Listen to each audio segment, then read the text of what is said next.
È arrivata stamani alle 8:30 a Porto Empedocle la Asso 30, una nave privata che lavora per le piattaforme Eni, con a bordo 232 migranti, soccorsi nei giorni scorsi nel canale di Sicilia.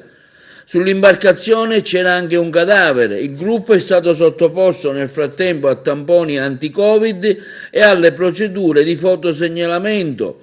Quindi verrà trasferito sulla nave quarantena Allegra, dove i migranti dovranno osservare il periodo di sorveglianza sanitaria anti-Covid. Terminate le operazioni, a Porto Empedocle giungerà una seconda nave quarantena, la Adriatica, sulla quale dovrebbero venire imbarcati altri 150 migranti attualmente ospiti dell'hotspot di Lampedusa.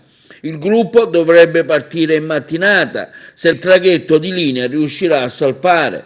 La nave si trovava infatti già ieri al largo della più grande delle isole Pelagie. La prefettura di Agrigento sta coordinando sistematicamente i trasferimenti dei migranti presenti nella struttura d'accoglienza e punta a far effettuare l'imbarco direttamente a Lampedusa, ma le condizioni del mare e del vento hanno impedito l'attracco della nave quarantena.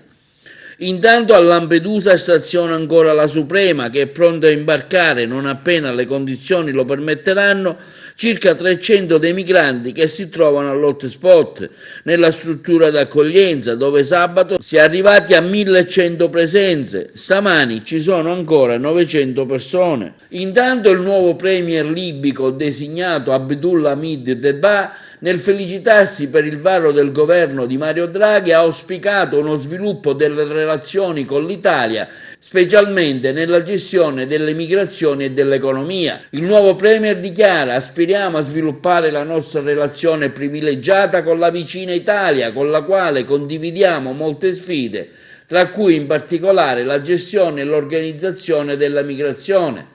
Con l'Italia abbiamo molte opportunità di integrazione economica.